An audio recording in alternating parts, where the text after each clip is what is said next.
안녕하세요. 베네딕트입니다. 뉴스에서 보셨죠? 이스라엘이 레바논의 헤즈볼라 테러 단체를 쫓아 레바논 남부 국경을 넘어 지상전을 펼치자 헤즈볼라를 지지해 주면서 프록시워 대리전을 펼쳐왔던 이란이 이스라엘에 대규모 미사일 공격을 펼쳤네요. 도대체 어디로 가는 걸까요? 코바리스 중동. 중동이요? 어디로 가시나이까? 미국, 우리 한국, 중국 등 나라들에게 미칠 영향은 무엇일까요? 먼저 작년 2023년 10월 7일에 가자 지역의 하마스 테러 단체가 이스라엘을 상대로 대규모 공격을 감행한 후 지난 1년 동안 그리고 지난 한 달여 숨막히게 펼쳐온 상황들의 큰 흐름을 간략하지만 한숨에 확 훑어보도록 하십시다. 이 그림을 보지 않고 지정학적 계산이 설 리가 없겠지요. 1번. 작년 10월 7일 하마스 침공 작전까지만 해도 사우디아라비아마저도 바흐레인과 UAE, 유나이티드 아랍 에미레이트가 2020년 그런 것처럼 바이든 정부의 중재에 따라 이스라엘을 하나의 국가로 인정하고 수교 정상화를 하려 했었습니다. 대부분의 중동 국가들이 그런 것처럼 황태자 겸 수상 MBS, 우리가 잘 아는 사람이죠. 모하메드 빈 살만, 또한 팔레스티니안 문제에 대해서 관심도 없다는 것이, 즉 짜증나도록 귀찮아한다는 것이 분석가들의 거의 공통적인 관찰입니다. MBS도 오일이 고갈된 후 사우디아라비아의 50년, 100년 앞날을 생각하고 있으니까는요. 그러던 중 10월 7일 하마스가 공격을 가한 것입니다. 미국이 이런 3자 구도를 구축하는 것을 절대 놔둘 수 없는 이란과 그동안 이란이 그야말로 키워온 하마스 간의 정확한 공감대가 성립되면서요. 2번, 지난 10월 7일 하마스 전사들은 이스라엘인 약 1200명을 삭살하고 윤간한 후 죽이고 풀에 태워 죽이고 등등 만행을 저질렀습니다. IDF, 이스라엘 디펜스 포스, 이스라엘 군은 대대적인 반격을 했고 가자 지구를 침공했습니다. 하마스의 공격을 예측하지 못한 이스라엘의 벤자민 네타냐후 정권은 최대의 정치적 위기를 맞습니다. 네타냐후는 책임지고 물러나는 대신 죽기로 싸워서 자신의 레거시, 정치적 유산을 남기기를 선택합니다. 네타냐후는 연세가 좀 있으신 분들은 아마 기억하시겠습니다만 1976년 엔테베 항공기 인질 구출 사건을 성공적으로 인솔하다가 마지막 순간 전사한 지휘관 요나탄 네타냐후의 동생이며 역사상 최장기 집권해온 이스라엘의 총리입니다. 그가 이끄는 리쿠드 당은 초보수파 당이고요. 3번, 그 후 1년 가자 지역은 초토화가 되었고 하마스 전사들은 대거 소탕되었고 하마스 지도부는 붕괴되다시피 했습니다. 팔레스티니안 쪽에는 그간 4만 1000명 이상의 사망자가 나왔습니다. 그러나 하마스가 완전히 소탕된 것은 아닙니다. 아직도 알라의 이름으로 이스라엘을 상대로 지하드, 성전을 하다가 장렬하게 죽어서 천당에 가서는 그 상호를 받는 72명의 희고 깨끗한 살결과 크고 섹스에 굶주린 눈, 그리고 큰 애또 내지는 등등을 갖춘 수천여들과 내지는 등등 영원토록 하겠다는 전사들이 줄을 서 있습니다. 제가 만들어낸 얘기가 아니에요. 구란과 하디스에 나오는 얘기들입니다. 한참 피 끓는 티네저들부터 시작했어요. 지도부요? 중간 간부 지휘관들이 올라올 거고요. 4번, 그러던 중 2024년 5월 19일에 이란의 공군 헬기가 아제르바이잔 국경 부근에서 추락하면서 강경파 대통령 이브라힘 라이시가 사망합니다. 탄압적인 티오크라시 신권 정치 체제의 권태감을 느껴온 이란 국민은 7월 5일에 새로운 대통령을 선출합니다. 마수드 페제시키안은 심장외과 의사 출신 온건파 정치인으로서 이란이 국제 무대에서 파라이아 스테이트, 버림받은 국가가 되는 것을 마다하고 적어도 중동에서는 사우디아라비아와 이스라엘을 누르고 패권 국가가 되려 하려는 이란의 야망에 불러온 각종 국제 제재 및 고립으로부터 이란을 구해주기를 바라는 모양새였습니다.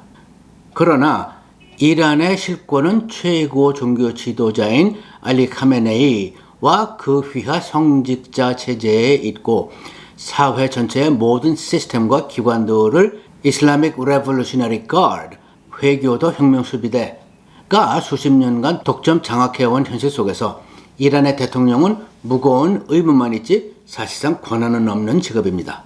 그 결과 아직까지 이렇다 한 변화는 보이지 않고 있습니다. 5번, 그러는 동안 2024년 내내 이스라엘을 영원히 지도에서 지워버리는 것을 하마스와 공동 목표로 하는 레바논의 헤즈볼라가 지격사원을 해왔죠. 헤즈볼라는 하마스에 비교해서 비교가 안 되게 훨씬 크고 강력한 조직으로서 유서 깊고 악명 높은 테러리스트 조직이지만 레바논의 정당 중에 하나이기도 합니다.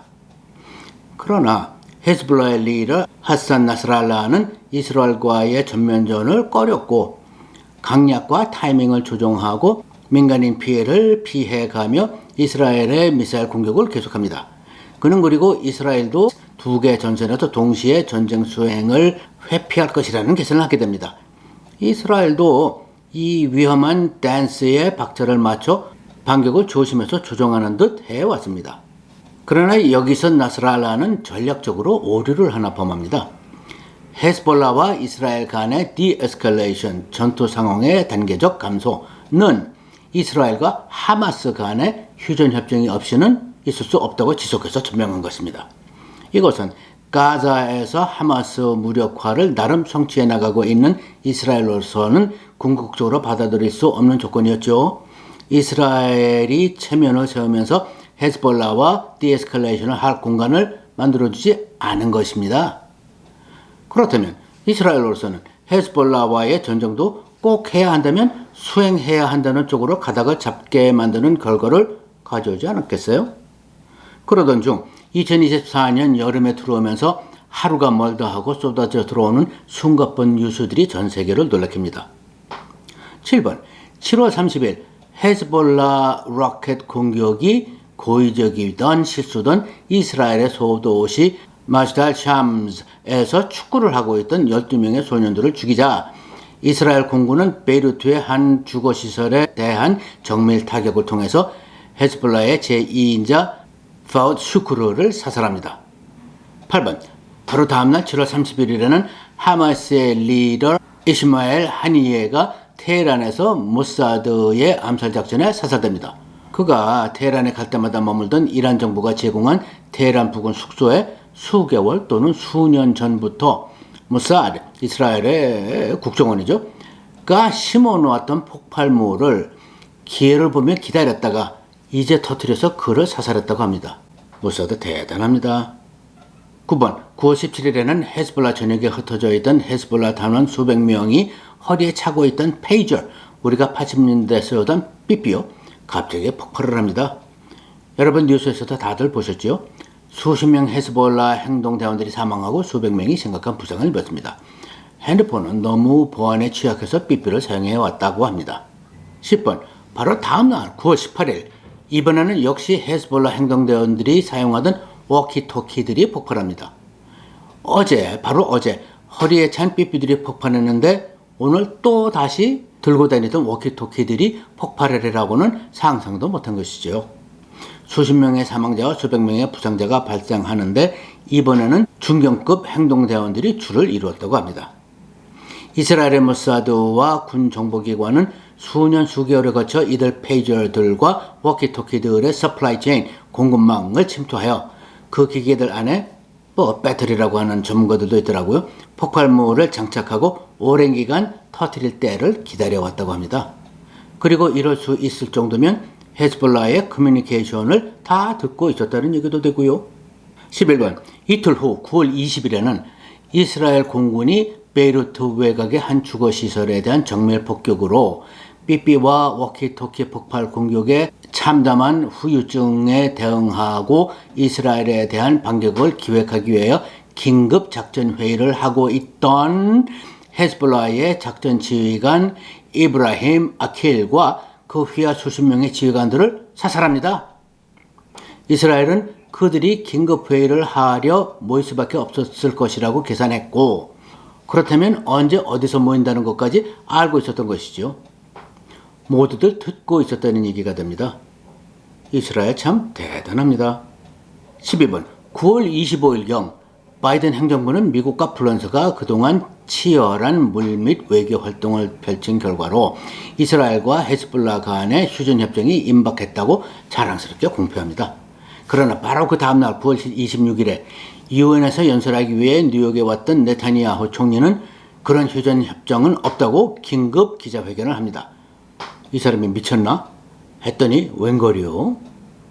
13번 9월 28일에는 급기야 역시 레바논의 한 빌딩에서 미팅을 하던 헤즈볼라의 최고 지도자입니다.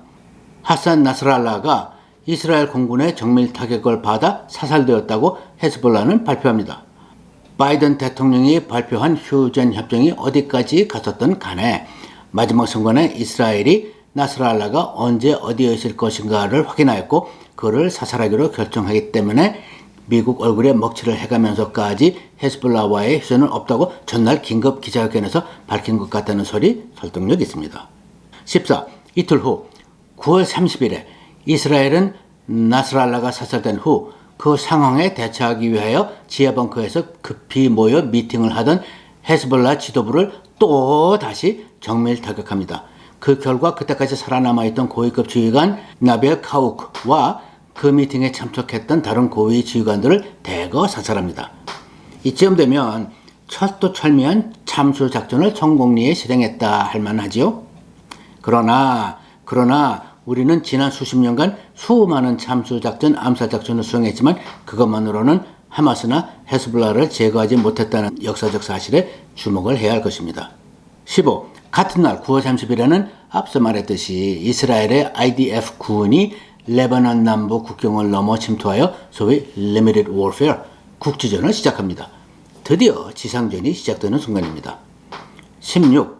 그리고 바로 그 다음날 10월 1일에는 하마스 리더 하니예의 암살에도 몸을 사렸던 이란은 헤즈볼라의 리더 나스랄라마저 이란의 폭격으로 사망하자 이란의 중동의 맹주로서 그 위상과 영향력을 유지하려면 더 이상은 몸을 사리고 있을 수 없다고 계산하여 이스라엘에 200발 이상의 탄도미사일 공격을 가합니다. 이들 중 대부분은 이스라엘의 아이언돔 미사일 방공망과 근접 해역에 대기 중이던 미 해군 구축함들의 엔티미사일 방어망에 격추됩니다. 17. 10월 4일 이란이 이스라엘 본토를 미사일 공격한 이상 이제는 이스라엘이 하마스, 헤즈볼라 같은 프락시를 상대로 한 대리전이 아니라 이란을 직접 상대하여 어떤 반격을 할 것인지가 관건이 되겠지요. 이에 대하여 바이든 대통령은 한편으로는 이스라엘이 이란의 핵무기 개발 시설을 공격하지 않기를 바란다. 그러면 일이 커지니까 고 하면서도 동시에 이스라엘이 자가 방어 차원에서 이란을 공격할 권리가 있다는 것은 인정할 수밖에 없다고 하더군요. 솔직히 중동 문제에 다시 빨려 들어가는 것을 극도로 꺼리지만 이란이 핵무장하는 것만은 지정학적으로 절대 용납할 수 없는 미국으로서는 이스라엘이 미국 대신 이란의 핵시설을 파괴해준다면 속으로 쾌재를 부를 일 아니겠어요? 여기까지가 우리가 오늘 2024년 10월 4일 현재까지 목격해온 숨막히는 중동 전쟁의 서막이었습니다. 영원한 화였고 중동, 세계가 우려해오던 전면전이 시작되려는 순간 같습니다. 이스라엘의 이란에 대한 반격을 시작으로요. 지정학자들은 그래요. 중동의 역사를 보면 특이한 점들 중 하나가 누가 last word, 마지막 한마디를 하고 사태를 끝내느냐가 문화적으로 매우 중요하게 여겨진다고요. 냉철한 실리적 결정보다도요. 중동이 영원한 화약고인 실제로 존재하는 이유 중에 하나인 것 같습니다. 여하튼 아마도 이스라엘이 이란의 핵시설을 공격할 것 같은 것이 올 초부터 미국의 여러 기관들은 이란의 핵 개발이 완성 단계에 다다라서 몇 주 후면 핵탄두를 확보할 것이다 라고 말을 해왔었습니다.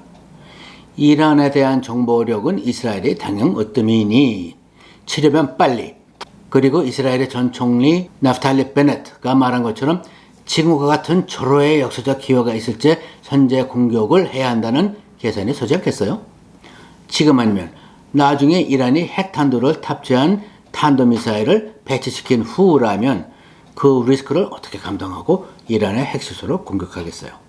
그리고 이런 말을 하는 걸로 보면 아직은 이란이 핵탄두를 확보하기 일보 직전인 것으로 이스라엘은 판단하고 있는 것으로 보이기도 하고요. 그러면 이 상황에서 시사하는 바들을 한번 계산해 보도록 하십시다. 미국은 벌써 20여 년 중동에서 발을 빼려고 발버둥 치다시피 해왔지요. 냉전 시절 같으면 미국과 소련이 개입되면서 월드워 3 제3세계대전으로 치닫는 시나리오도 실존했고요.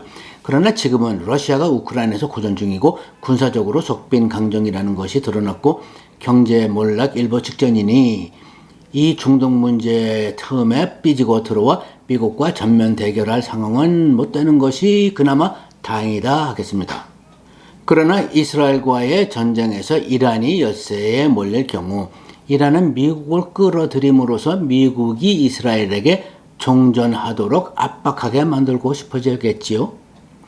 그럴 수 있는 이란의 카드는 중동 지역에 배치되어 있는 미군의 함정 또는 군사기지에 대한 공격, 핵위협, 그리고 홀무즈 해협의 봉쇄 시도 정도가 있겠습니다. 첫째 카드에 대하여는 미국이 미사일 방어 또는 공격에 비례되는 반격만을 고수할 가능성이 높습니다. 미국의 여론이 중동 전쟁에 빨려 들어가는 것을 이제는 더 이상 용납하지 않기 때문이죠. 두 번째, 핵카드는 아직 준비 안 된 상태일 수도 있고 그 여파가 너무 거대해야 쉽게 쓸 수 있는 카드가 아마 아닐 것입니다. 이스라엘이 앞으로 며칠 안에 공격해버릴 수도 있겠고요. 그런데 세 번째, 홀무즈 해협 봉쇄 시도는 얘기가 조금 다릅니다. 당장 사우디아라비아의 오일앤가스 수출이 제동에 걸리니까는요. 그렇게 되면 미국 자신은 셰일 오일 덕택에 오일앤가스 수출국이 되었다 치지만 한국, 일본 같은 우방국들의 경제를 보호하기 위해서 그리고 조금 흔들리는 우방인 사우디아라비아의 숨통을 틔워주기 위해서 해군 및 공군 작전으로 개입하지 않을 수 없게 되겠죠. 그러나 이 카드는 사우디아라비아와 미국이 같은 편에 서서 이란을 상대하게 만드는 꼴이 돼버리니 이란이 쉽게 사용할 수 있는 카드 또한 아닐 것 같습니다. 아태 지역에서는 아마도 중국이 제일 타격을 느낄 것 같네요. 이란에 대한 서방의 경제 제재에도 불구하고 이란의 최대 오일앤가스 고객입니다. 중국이. 이란과 이스라엘이 전면전으로 간다면 이스라엘이 타격할 첫째와 둘째 타겟은 이란의 핵시설 그리고 오일앤가스 관련 생산 및 항만시설이겠죠. 중국에게 골치 아픈 상황 정도는 아마 될 것입니다. 이란이 호르무즈 해협을 봉쇄한다면 중국이 사우디아라비아의 오일앤가스마저도 공급받을 수 없게 되니 더 골치 아파질 테고요. 중국이 이란 쪽에 서서 도울까요? 글쎄요. 중국은 자신이 세계에 여기저기 가서 평화 중재자 노릇하는 모양새를 연출하는데 사활을 건 나라이니 끼어들려 하겠죠. 그럼으로써 미국을 이스라엘 편에 서서 전쟁을 조장 또는 묵인하는 나쁜 나라로 그리고 political capital, 정치 자본을 확보하려 하겠습니다. 그러나 실질적으로는 중국산 짝퉁 무기와 실탄 또는 차관을 제공하는 정도 외에는 글쎄요.